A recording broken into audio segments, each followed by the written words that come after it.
Halo, kami dari kelompok 8 tim bersemi studi independen GNIK 2021. Dalam video kali ini, kami akan menyampaikan sebuah rangkaian cerita mengenai self-efficacy isu. Nah, sebelum beralih lebih jauh, mari kami perkenalkan anggota dari tim bersemi, yang terdiri dari 9 orang, yakni yang pertama, ada Iwayan Sandi Wiguna dari Universitas Dianapura.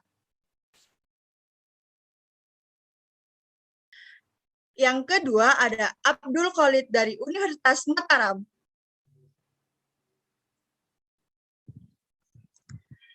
Yang ketiga ada Laili Wahyunintias dari PGRI Jombang. Yang keempat ada Reza Minanti dari ITN Malang. Lalu yang kelima ada Muhammad Aji Awaludin dari ITN Malang. Yang keenam ada Amalia Triwulandari dari ITN Malang. Yang ketujuh ada Diajeng Maulidia dari ITN Malang. Yang kedelapan ada Ramzia Asri dari ITN Malang. Dan yang terakhir saya sendiri, Hilda Nisa Endarwati dari Universitas Erlangga. Nah, oke, tidak perlu menunggu lebih lama, mari kita simak cerita mengenai self-efficacy isu dari tim bersemi. Nah, untuk yang pertama akan langsung disampaikan oleh Saudara Aji. Untuk Saudara Aji, dipersilahkan.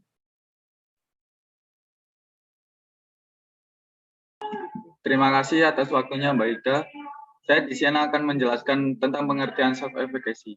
Self-efficacy merupakan keyakinan dalam diri seseorang terhadap kemampuan yang dimiliki, bahwa ia mampu untuk melakukan sesuatu atau mengatasi suatu situasi bahwa ia akan berhasil dalam melakukannya.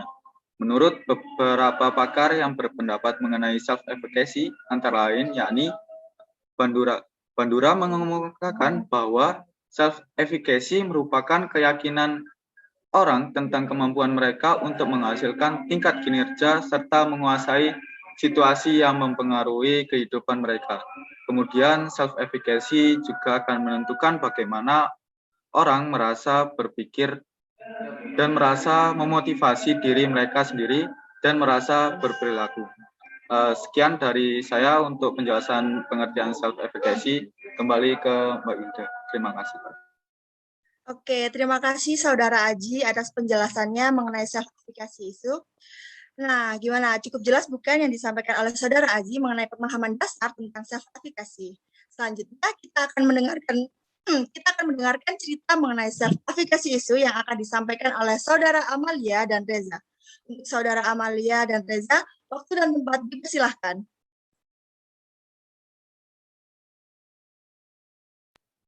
Nah, terima kasih Kak Hilda.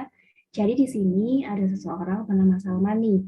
Nah, dia ini merupakan mahasiswa di sebuah universitas di Indonesia. Nah, Mbak Salma ini termasuk mahasiswa yang cerdas dan rajin. Nah, sebelum masuk perkuliahan, Salma ini memiliki permasalahan ekonomi, tetapi ia tetap lanjut ke perguruan tinggi. Nah, karena keputusannya untuk berkuliah, maka ia harus memenuhi semua kebutuhannya sendiri, yaitu berupa kebutuhan buku, biaya hidup, biaya transportasi, dan lain sebagainya. Nah, untuk memenuhi biaya tersebut, Salma ini berinisiatif untuk mulai berjualan kue. Nah, kenapa sih Salma memilih untuk berjualan kue? Karena Salma ini sangat suka membuat kue dan memiliki passion untuk membuat kue-kue. Hingga ia menemukan terobosan untuk mengubah jajanan lawas menjadi jajanan yang bercita rasa modern dan disukai oleh banyak orang. Nah, untuk cerita selanjutnya akan dilanjutkan oleh Mbak Reza. Silahkan Mbak Reza. Terima kasih Mbak Amalia. Saya akan melanjutkan cerita dari Salma.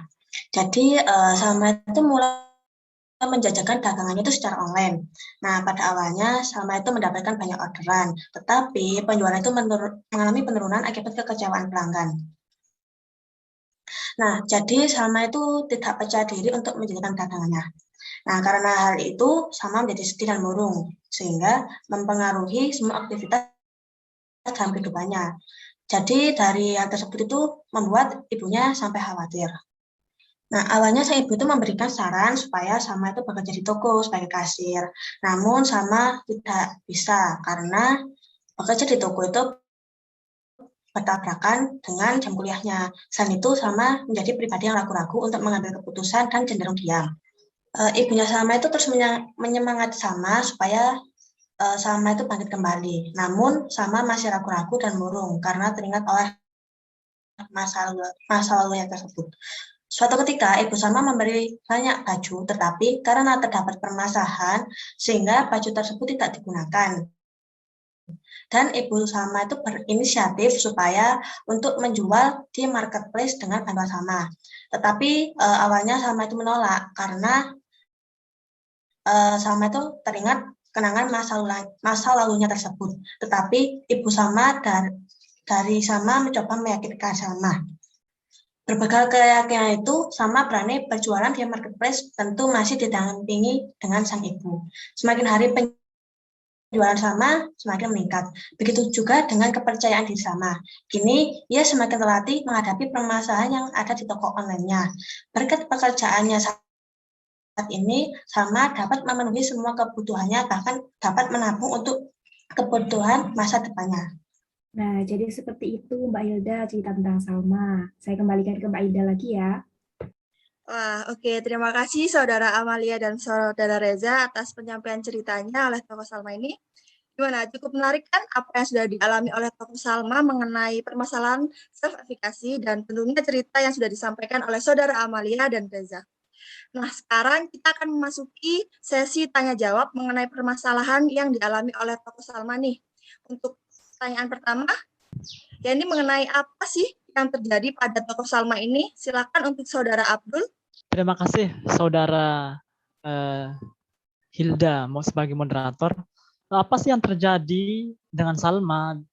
Di awal, Salma seorang yang tidak percaya diri sehingga membuat inisiatif cemerlangnya berjualan kue di tengah perjalanan harus terhenti.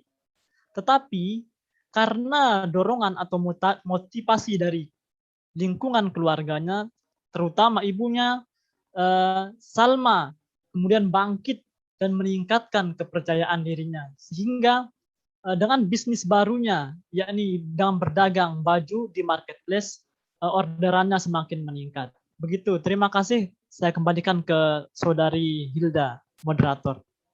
Baik, terima kasih untuk Saudara Abdul atas jawaban dari pertanyaannya. Nah, kita langsung next ke pertanyaan kedua nih. Apa hubungan antara efikasi diri dengan kinerja dari Salma? Untuk Saudara Ramzia, silahkan. Oke, terima kasih menjawab dari pertanyaan tersebut. Hubungan efikasi diri dengan kinerja Salma itu sangat mempengaruhi. Di saat Salma lagi mengalami penurunan orderan dan banyak kekecewaan pelanggan, Salma menjadi sesosok yang pemurung. Namun, ketika Salma memiliki dorongan dari ibunya, dia menjadi berani untuk mencoba inovasi baru. Dan alhasil, Salma menjadi sesosok yang ceria kembali sampai dia dapat memenuhi kebutuhan hidupnya hingga menabung untuk masa depannya. Sekian, saya kembalikan ke Saudara Hilda. Baik, terima kasih untuk Saudara Ramzia. Wah, cukup keren kan? Nah, kita langsung ke next pertanyaan ketiga, yaitu apa yang membentuk efikasi diri dari dalam diri Salma? Untuk Saudara Laili, dipersilahkan. Baik, saya akan menjawab.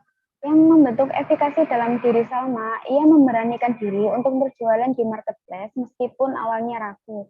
Dan Salma pun akhirnya meyakini berkat dorongan sang ibu bahwa jika Salma berhasil melaksanakan suatu pekerjaan, maka akan menggiring orang lain untuk merespon positif apa yang dilakukan Salma saat ini.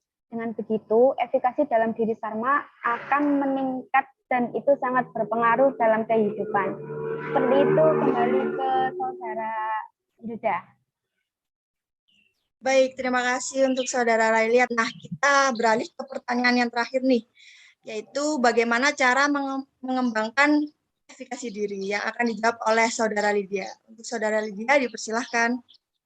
Baik, terima kasih Kak Hilda. Saya akan mencoba menjawab ke pertanyaan keempat, yaitu untuk karakter Salma ini, bagaimana cara mengembangkan efikasi diri. Yang pertama, mengakui bahwa kegagalan yang dihadapinya. Apabila telah menerima atas kegagalan, akan muncul introspeksi diri untuk memperbaiki kegagalan menjadi pelajaran bisnis untuk kedepannya. Setelah introspeksi diri itu kan dia mengetahui akar permasalahan dari kegagalannya tersebut. Setelah mengetahuinya, yaitu mencari solusi bagaimana kesalahan-kesalahan itu tidak terulang kembali. Dilihat dari karakter Salma ini, itu kayak perlu dukungan dari lingkungannya, yaitu ibunya yang tadi, yang terus menyemangati Salma untuk kembali bangkit, kembali berbisnis lagi. Dan menurut saya, karakter Salma ini perlu untuk berpikir luas atau realistis.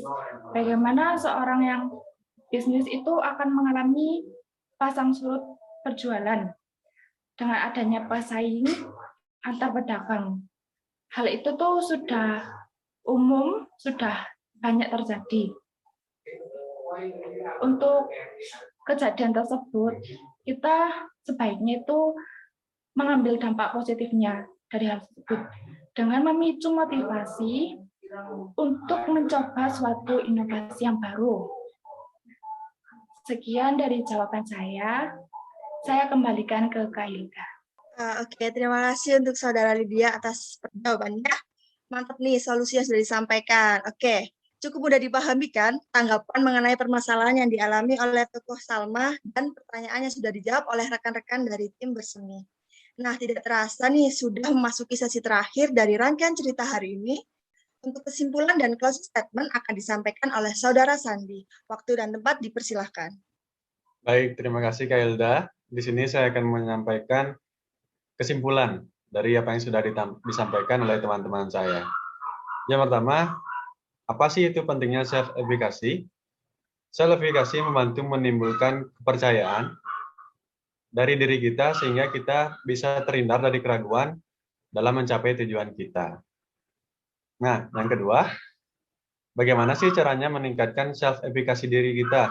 Nah, di sini ada 6.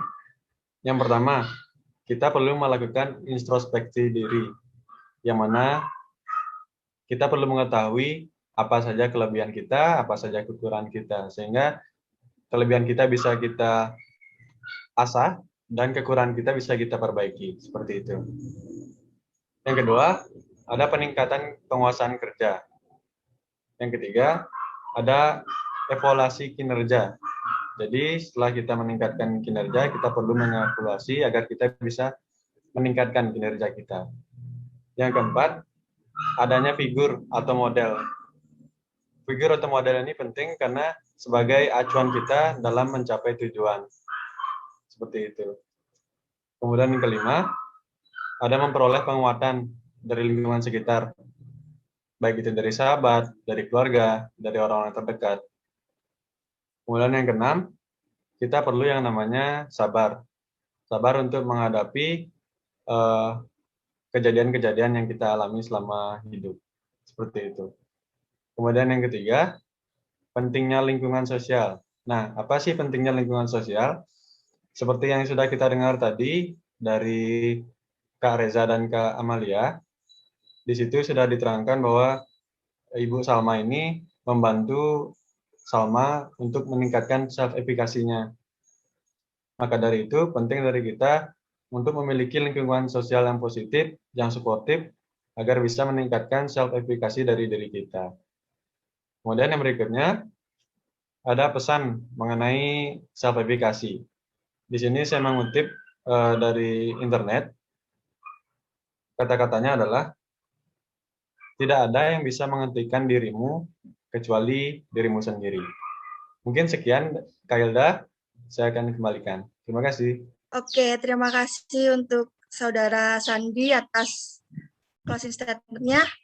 Nah, jadi bisa diambil nih kunci dari solusi yang diberikan, yaitu introspeksi diri, peningkatan kerja, evaluasi kerja, dan adanya model atau figur sebagai motivator, penguat lingkungan, dan sabar sebagai solusi yang bisa digunakan dalam menyelesaikan permasalahan self-efficacy. Wah, gimana nih? Cukup menarik kan rangkaian cerita mengenai self-efficacy isu dari sosok Salma, dan tentunya cerita yang sudah disampaikan oleh tim bersemi sampai dengan closing statement dari Saudara Sandi. Untuk itu, semoga apa yang sudah kami sampaikan bisa menjadi inspirasi untuk rekan-rekan semua. Nah, demikian yang dapat kami sampaikan. Kurang lebihnya mohon maaf. Thank you for watching and see you. See you.